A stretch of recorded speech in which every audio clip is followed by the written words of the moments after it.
Good morning. All right, now before we get started into 8.1, you're going to watch this video about maybe some things that you already know.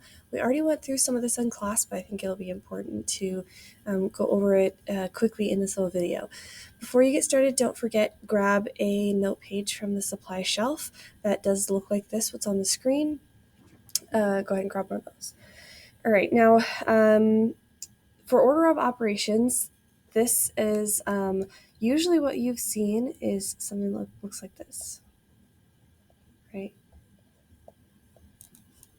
PEMDAS. Now, I pronounce it PEMDAS. I know some of you guys pronounce it differently, but that when we evaluate an expression or find the answer to a problem, that we do that in order from left to right, PEMDAS. So parentheses, exponent, multiplication, division, addition, and subtraction.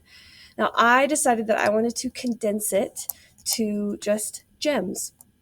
Now, the GEMS, the G in the GEMS stands for grouping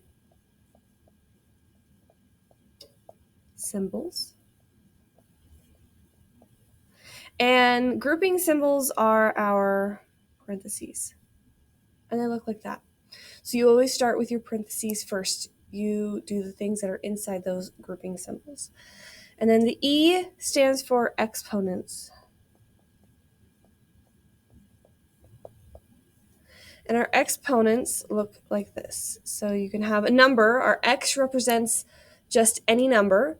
It'd be like any number as our base, and then we have a number raised like that. So that's an exponent. And we'll learn about how to do an exponent later and what it means. But after you do grouping symbols, you do exponents next. And then the M stands for multiplication operations.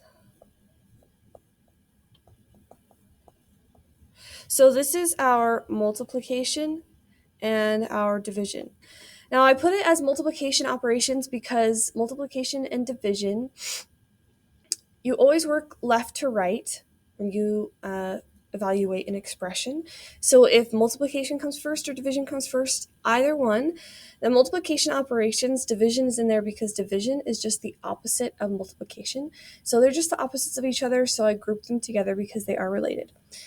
Okay, last of all is the S. The S stands for subtraction operations. And this includes our subtraction and our addition, because addition is just the opposite of subtraction, and so I grouped those two together, okay?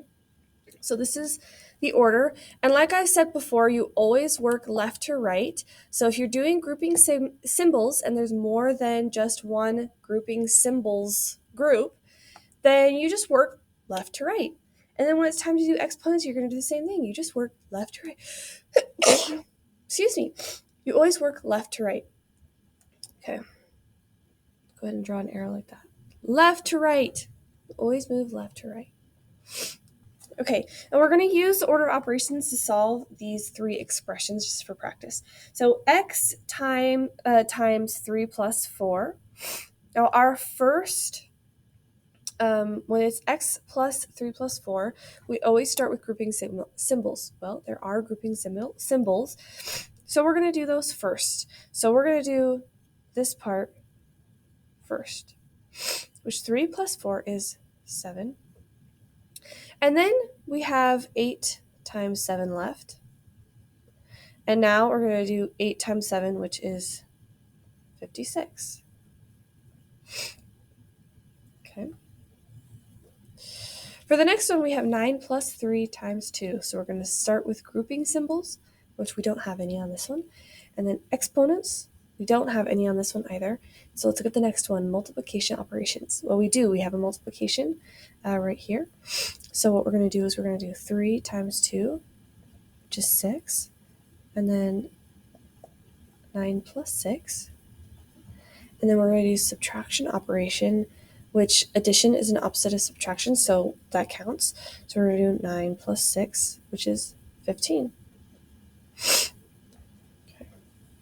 And then for the last one, we have 36 divided by 6 times 4. Now we have some grouping symbols in there, so we're going to do our grouping symbols first. We're going to do 36 divided by 6, which is 6. And we have 6 times 4, and that's all that's left, so that would be 24.